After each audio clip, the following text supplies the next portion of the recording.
ಸ್ನೇಹಿತರೆ ನಮಸ್ತೆ, welcome to Chaitanya career academy.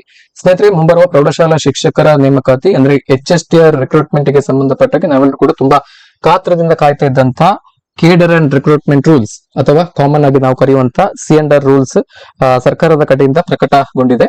So ಇದಕ್ಕೆ ಸಂಬಂಧಪಟ್ಟಾಗೆ ಕರ್ನಾಟಕ ರಾಜ್ಯಪತ್ರ ಅಂದ್ರೆ ಅಫಿಷಿಯಲ್ ಗೆಜೆಟ್ ನೋಟಿಫಿಕೇಶನ್ ಅನ್ನ ನಿನ್ನೆ ಅಂದ್ರೆ 18 ಜೂನ್ 2026 ನಿನ್ನೆ ಹೊರಡಿಸಿರುವಂತದ್ದು. ಸೊ ಈ ಗೆಜೆಟ್ ನೋಟಿಫಿಕೇಶನ್ ಅಲ್ಲಿ ಏನೆಲ್ಲ ಹೇಳಿದ್ದಾರೆ ಅನ್ನೋದನ್ನ ನಾನು ಸಂಕ್ಷಿಪ್ತವಾಗಿ ನಿಮಗೆ ತಿಳಿಸುವಂತ ಪ್ರಯತ್ನವನ್ನ ಮಾಡ್ತೇನೆ. ನೋಡಿ, ಯಾವುದೇ ನೇಮಕಾತಿ ಆದ್ರೂ ಕೂಡ ಅದಕ್ಕೆ C&R ರೂಲ್ಸ್ ಅನ್ನುವಂಥದ್ದು ತುಂಬಾನೇ ಇಂಪಾರ್ಟೆಂಟ್ ಆಗಿರುವಂತದ್ದು.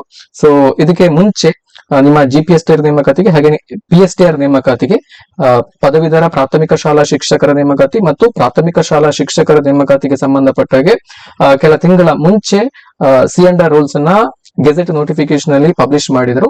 ಸೊ ಅದೇ ಈಗ ಫೈನಲ್ ಕೂಡ ಆಗಿದೆ. ಸೊ ಈಗ ಪ್ರಕಟಗೊಂಡಿರುವಂತದ್ದು ಅಂದ್ರೆ ನಿನ್ನೆ 18 ಜೂನ್ 2026 ಪ್ರಕಟಗೊಂಡಿರುವಂತದ್ದು ಕರಡು C&R rules, draft cadre and recruitment rules.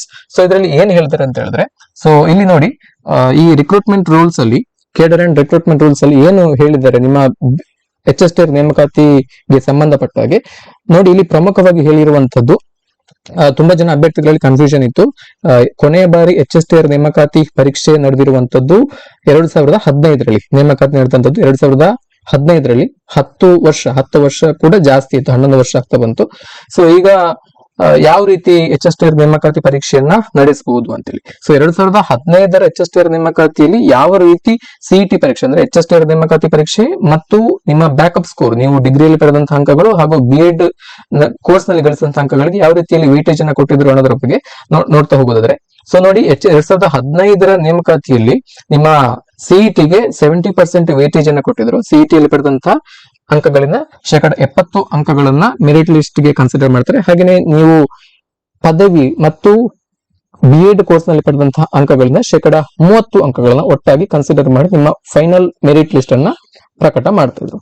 So ಈ ಬಾರಿ ಅಂದ್ರೆ ಮುಂಬರುವ HSTR ನೇಮಕಾತಿಯಲ್ಲಿ ಯಾವ ರೀತಿಯಲ್ಲಿ HSTR ನೇಮಕಾತಿ ನಡೀತದೆ ಅಂತ ಹೇಳಿದ್ರೆ, ನೋಡಿ, HSTR ನೇಮಕಾತಿಯ C&R ರೂಲ್ಸ್ ಅಂದ್ರೆ ಈ ಎಕ್ಸಾಮಿನೇಷನ್ ಪ್ಯಾಟರ್ನ್ ಇದರ ಬಗ್ಗೆ ಅಲ್ಲದೆ ನಮಗೆ ಈ HSTR ನೇಮಕಾತಿಗೆ ಯಾವ ಕ್ವಾಲಿಫಿಕೇಶನ್ ಬೇಕು ಅನ್ನೋದ್ರ ಬಗ್ಗೆ ಕೂಡ ನಮಗೆ ಒಂದಷ್ಟು ಕನ್ಫ್ಯೂಷನ್ ಇತ್ತು, ಅಭ್ಯರ್ಥಿಗಳಲ್ಲಿ ಕನ್ಫ್ಯೂಷನ್ ಇತ್ತು, ಗೊಂದಲಗಳಿತ್ತು.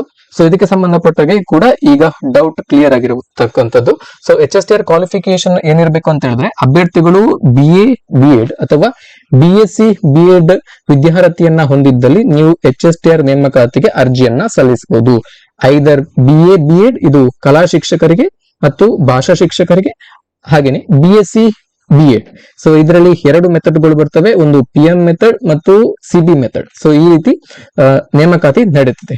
ಸೊ ಹಾಗಾಗಿ ಈ HSTR ನೇಮಕಾತಿಗೆ ಈ ಬಾರಿ PG ಬೇಕಾಗಿಲ್ಲ, ಸ್ನಾತಕೋತ್ತರ ಪದವಿ ಬೇಕಾಗಿಲ್ಲ, ಬರೀ ನೀವು BA B.Ed ಅಥವಾ BSc B.Ed ಕ್ವಾಲಿಫಿಕೇಶನ್ ಇದ್ರೆ HSTR ನೇಮಕಾತಿಗೆ ಅರ್ಜಿಯನ್ನ ಸಲ್ಲಿಸಬಹುದು. ಹಾಗೆಯೇ TET ಪರೀಕ್ಷೆಯ ಕ್ವಾಲಿಫಿಕೇಶನ್ ಕೂಡ ಬೇಕಾಗಿಲ್ಲ HSTR ನೇಮಕಾತಿಗೆ, ಇದನ್ನ ಗಮನದಲ್ಲಿ ಇಟ್ಕೊಳ್ಳಿ ಮೊದಲನೇದಾಗಿ. ಸೊ ಇಲ್ಲಿ ನೋಡಿ, ಸಂಯುಕ್ತ ಸ್ಪರ್ಧಾತ್ಮಕ ಪರೀಕ್ಷೆಯಲ್ಲಿ ಪಡೆದಂತಹ ಅಂಕಗಳ 85% ಅಂಕಗಳನ್ನ ನಿಮ್ಮ ಫೈನಲ್ ಮೆರಿಟ್ ಲಿಸ್ಟ್ ಗೆ ಕನ್ಸಿಡರ್ ಮಾಡ್ತಾರೆ HSTR ನೇಮಕಾತಿಯಲ್ಲಿ. ಹಾಗೇನೆ ನಿಮ್ಮ B.Ed ಪದವಿಯಲ್ಲಿ ಎಷ್ಟು ನೀವು ಅಂಕಗಳನ್ನ ಗಳಿಸಿರ್ತೀರಿ ಇದರ 2% ಅಂಕಗಳನ್ನ ಕನ್ಸಿಡರ್ ಮಾಡ್ತಾರೆ. ಹಾಗೇನೆ ನಿಮ್ಮ ಪದವಿ ಅದು BA ಆಗಿರ್ಬೋದು ಅಥವಾ BSc ಆಗಿರ್ಬೋದು.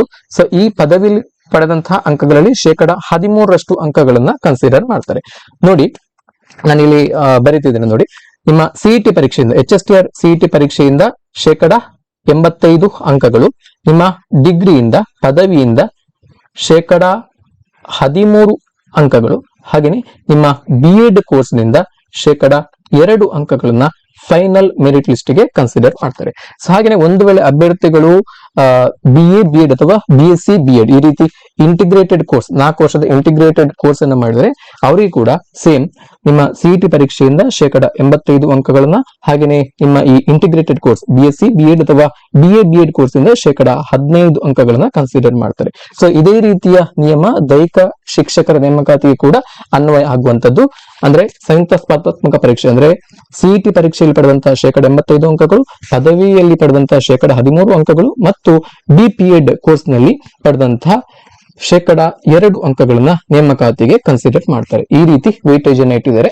ಸೊ ಈ ರೀತಿ ಒಂದು ಕರಡು ಅಧಿನಿಯಮವನ್ನ ಡ್ರಾಫ್ಟ್ ನೋಟಿಫಿಕೇಶನ್ ಅನ್ನ, ಡ್ರಾಫ್ಟ್ ಸಿ ಅಂಡ್ ರೂಲ್ಸ್ ಅನ್ನ ಪಬ್ಲಿಷ್ ಮಾಡಿದ್ರೆ, ಸೊ ಈ ಡ್ರಾಫ್ಟ್ ಸಿ ಅಂಡ್ ರೂಲ್ಸ್ ಗೆ ನಿಮ್ದೇನಾದ್ರು ಆಕ್ಷೇಪಣೆಗಳಿದ್ರೆ ಅಭ್ಯರ್ಥಿಗಳು ಆಕ್ಷೇಪಣೆಯನ್ನು ಸಲ್ಲಿಸಬಹುದು. ಸೊ ನಾವು ಏನ್ ಎಕ್ಸ್ಪೆಕ್ಟ್ ಮಾಡಿದ್ದೇವೆ ಅಂತ ಹೇಳಿದ್ರೆ, ಈಗ GPSTR ಹಾಗೆ PSTR ನೇಮಕಾತಿಗೆ 90% ಪ್ಲಸ್ 10%, 90 ಸೀಟಿಗೆ ಪ್ಲಸ್ 10% ಬ್ಯಾಕಪ್ ಸ್ಕೋರ್ ಅನ್ನ ಇಟ್ಟಿದ್ರಿಂದ ಇದೇ ರೀತಿಯ ಒಂದು ಸಿ ಅಂಡ್ ರೂಲ್ಸ್ HSTR ನೇಮಕಾತಿಗೆ ಕೂಡ ಬರ್ಬೋದು ಅನ್ಕೊಂಡಿದೀವಿ. ಸೊ ಬಟ್ ಆಗಿಲ್ಲ, 85% ಪ್ಲಸ್ 15% ಆಗಿ ಈ ರೀತಿ ಬ್ಯಾಕಪ್ ಸ್ಕೋರ್ ಮತ್ತೆ CET ಸ್ಕೋರ್ ಅನ್ನ ಇಟ್ಟಿದ್ದಾರೆ. ಸೊ ಅಭ್ಯರ್ಥಿಗಳು ಹೆಚ್ಚಿನ ಸಂಖ್ಯೆಯಲ್ಲಿ ಈ ಒಂದು ಡ್ರಾಫ್ಟ್ ನೋಟಿಫಿಕೇಶನ್ ಗೆ ಇಲಾಖೆಗೆ ನೀವು ಆಕ್ಷೇಪಣೆಯನ್ನ ಸಲ್ಲಿಸುವಂತ ಸಂದರ್ಭದಲ್ಲಿ ಆಕ್ಷೇಪಣೆಯನ್ನ ಸಲ್ಲಿಸಿದ್ರೆ ಸೊ ಈ ಡ್ರಾಫ್ಟ್ ನೋಟಿಫಿಕೇಶನ್ ಚೇಂಜ್ ಆಗಬಹುದು. ಸೊ 90 ಪ್ಲಸ್ 10% ಕೂಡ ಬರುವಂತ ಸಾಧ್ಯತೆ ಇದೆ. ಹಾಗಾಗಿ ಸಾಧ್ಯತೆ ಇರುವಂತವರು, ಆಕ್ಷೇಪಣೆ ಸಲ್ಲಿಸಲಿಕ್ಕೆ ಬಯಸುವಂತವರು ಎಲ್ಲರೂ ಕೂಡ 7 ದಿವಸಗಳ ಒಳಗಾಗಿ ಸಾರ್ವಜನಿಕ ಶಿಕ್ಷಣ ಇಲಾಖೆಯ ಕಚೇರಿಗೆ ಹೋಗಿ, ಬೆಂಗಳೂರಿನಲ್ಲಿ ಇರ್ತಕ್ಕಂಥ ಕಚೇರಿಗೆ ಹೋಗಿ ನಿಮ್ಮ ಆಕ್ಷೇಪಣೆಯನ್ನ ಸಲ್ಲಿಸಬಹುದು. ಸೊ ಈ ರೀತಿ ಮಾಡಿದ್ರೆ ಸೊ 90 ಪ್ಲಸ್ 10% ಒಂದು ಬ್ಯಾಕಪ್ ಸ್ಕೋರ್ ಹಾಗೇನೆ ಈ CET ಅಂಕಗಳನ್ನ ಕನ್ಸಿಡರ್ ಮಾಡುವಂತ ಸಾಧ್ಯತೆ ಕೂಡ ಇದೆ. ಡ್ರಾಫ್ಟ್ ನೋಟಿಫಿಕೇಶನ್ ಚೇಂಜ್ ಆಗಬಹುದು ಫೈನಲ್ ಅಲ್ಲಿ ಬರುವಂತ ಸಂದರ್ಭದಲ್ಲಿ. ಸೊ ಸಾಧ್ಯ ಇರುವಂತವರು ಎಲ್ಲರೂ ಕೂಡ ಆಕ್ಷೇಪಣೆಯನ್ನ ಸಲ್ಲಿಸಿ. ಸೊ ಇದರ ಬಗ್ಗೆ ನಿಮ್ಗೆ ಏನೇ ಡೌಟ್ಸ್ ಗಳಿದ್ರು ಕೂಡ ನಮ್ಮ ವಿಡಿಯೋದ ಕಮೆಂಟ್ ಸೆಕ್ಷನ್ ಅಲ್ಲಿ ಕಮೆಂಟ್ ಅನ್ನ ಮಾಡಬಹುದು. ಥ್ಯಾಂಕ್ ಯು, ನಮಸ್ತೆ.